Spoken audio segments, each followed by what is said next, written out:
വിശാലമായ കായൽ ശൃംഖലയും ശാന്തമായ സൗന്ദര്യവും കൊണ്ട് മനസ്സിനെ കുളിരണിയിക്കുകയാണ് കിഴക്കിന്റെ വെനീസ് എന്നറിയപ്പെടുന്ന ആലപ്പുഴ.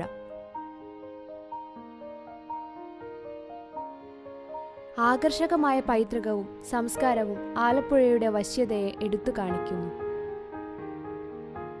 കേരളത്തിന്റെ പ്രകൃതി രഹസ്യങ്ങൾ സവിശേഷമായ രീതിയിൽ അനാവരണം ചെയ്യപ്പെടുന്ന സമാനതകളില്ലാത്ത ഒരു സൗന്ദര്യം ഈ പ്രദേശത്തിനുണ്ട്.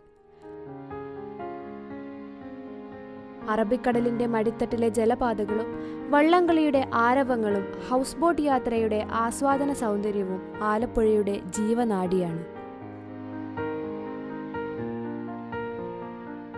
പരമ്പരാഗത കയർ വ്യവസായം കൊണ്ട് ശ്രദ്ധേയമാണ് ആലപ്പുഴയിലെ ചേർത്തല ഗ്രാമം.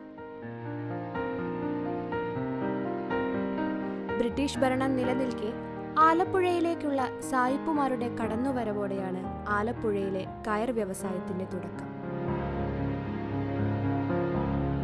ആദ്യകാലങ്ങളിൽ കെട്ടുവള്ളങ്ങളിൽ തൊണ്ട് സംഭരിച്ച് തൊണ്ടു തല്ലുന്ന പതിവുണ്ടായിരുന്നു. തൊണ്ടു തല്ലുന്ന സ്വരം ഇവർക്ക് ഉണർത്തുപാട്ടായിരുന്നു.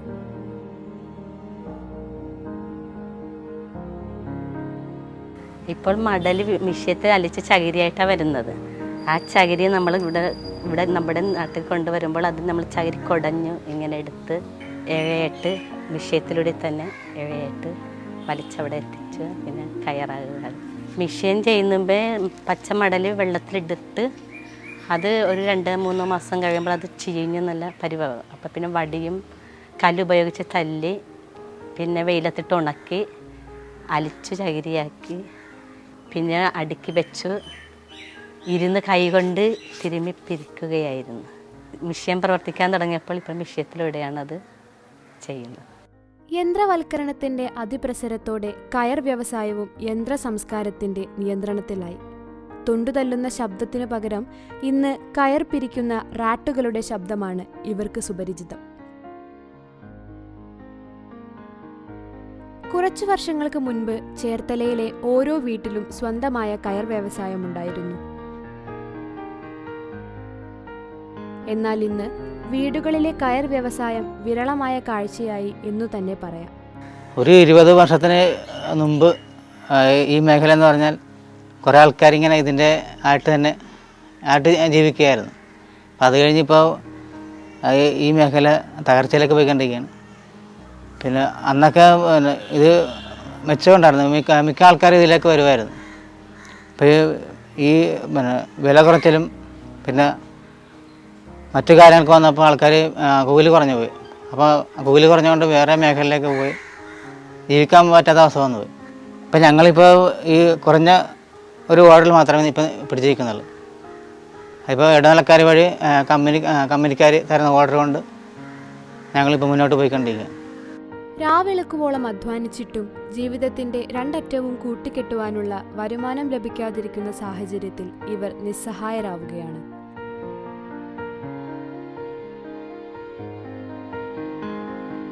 വീടുകളിൽ കയർ നിർമ്മാണത്തിൽ ഏർപ്പെടുന്നവരാണ് ദുരിത വഴികൾ അഭിമുഖീകരിക്കുന്നവരിൽ അധികവും.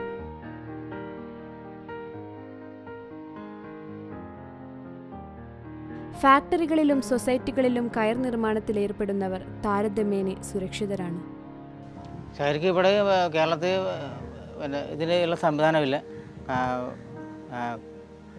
തൊണ്ടില്ല, ഈ തേങ്ങയൊക്കെ ഇല്ലാത്തതുകൊണ്ട് തെങ്ങ് മണ്ടരി പിടിച്ച് പോയി. അതുകൊണ്ട് എല്ലാ വ്യവസായം അങ്ങോട്ട് പോയിക്കൊണ്ടിരിക്കുക, തമിഴ്നാട്ടിലേക്ക് പോയിക്കൊണ്ടിരിക്കുക. തമിഴ്നാട്ടിലാണ് ഇപ്പോൾ അതിനുള്ള കാലാവസ്ഥയൊക്കെ ഉള്ളത്.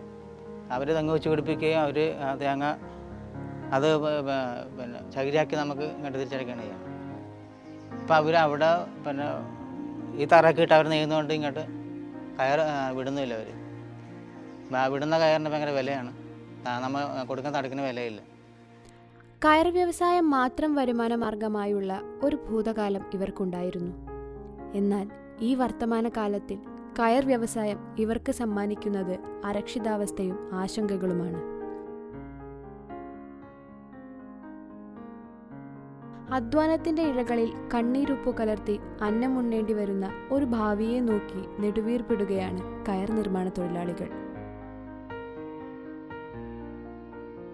ആദ്യം ചകിരി കൊണ്ടുവരുന്നത് ചകിരി കെട്ടുകളായിട്ട് നനച്ചിട്ട് ഇതിൽ ചെറിയ നനവോട് കൂടിയാണ് ഇതിൻ്റെ അകത്ത് ചെയ്യാൻ പറ്റുള്ളൂ. പിന്നെ ഇതിൻ്റെ അകത്തൊരു ഫൈബർ ഉണ്ട്, നൈലോൺ നൂലുണ്ട്. നൈലോൺ നൂലിൽ കൂടി ഇതിൻ്റെ അകത്തേക്ക് കയറുള്ളൂ, അല്ലെങ്കിൽ ഇതിൻ്റെ അകത്ത് കയറ് കിട്ടില്ല. കേരവൃക്ഷങ്ങൾ തിങ്ങി വളർന്ന കേരള നാടിന്റെ ആത്മസ്പന്ദനം തന്നെയാണ് ചകിരി നാരുകൾ. എന്നാൽ കയറുൽപ്പന്നങ്ങൾ നിർമ്മിക്കാനുള്ള ചകിരി പോലും തമിഴ്നാട്ടിൽ നിന്നും സ്വീകരിക്കുന്ന സ്ഥിതിവിശേഷമാണ് ഇന്നുള്ളത്.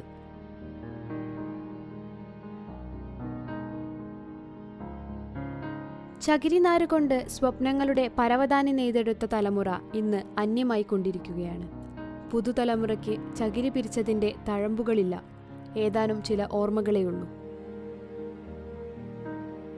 ഇന്ന് വീടുകളിൽ കയറുൽപാദനം കുറവാണ്. കൂലിപ്പണിക്കും തൊഴിലുറപ്പിനുമൊക്കെ ശേഷം കിട്ടുന്ന ഇടവേളകളാണ് കയറുൽപാദനത്തിനായി മാറ്റിവെക്കുന്നത്. പിരിച്ച കയറുകൾ ഇടനിലക്കാർ വഴി കമ്പനികളിലേക്ക് കൈമാറുകയാണ് പതിവ്.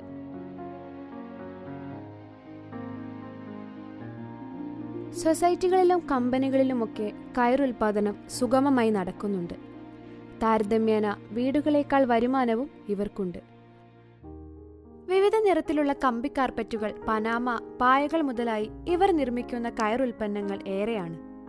ഇഷ്ടമുള്ള നിറത്തിലും രൂപത്തിലും നമുക്കിവ നിർമ്മിച്ചെടുക്കാം. ചായം പല സൈസ് ചായ ഉണ്ട്, മിക്സ് ചെയ്ത് എടുത്താണ് പല കളറാക്കുന്നത്.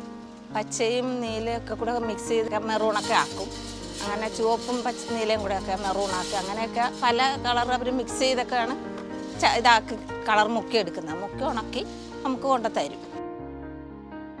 കാലം നൽകുന്ന മാറ്റങ്ങൾ കയർ വ്യവസായത്തിലും പ്രകടമാണ്. പരമ്പരാഗത വഴികളിൽ നിന്ന് മാറി സഞ്ചരിക്കുകയാണ് കയർ ഉൽപാദന മേഖലയിൽ. പുതുതലമുറ പുത്തൻ തൊഴിൽ മേഖല തേടിപ്പോകുന്നതും കാലാവസ്ഥാ വ്യതിയാനങ്ങളും അസംസ്കൃത വസ്തുക്കളുടെ ലഭ്യതക്കുറവുമെല്ലാം കയർ വ്യവസായത്തെ ബാധിച്ചിട്ടുണ്ടെങ്കിലും ചേർത്തല ഗ്രാമം കയർ വ്യവസായത്തിന്റെ പേരിൽ ഇന്നും പ്രസിദ്ധി നേടുന്നു.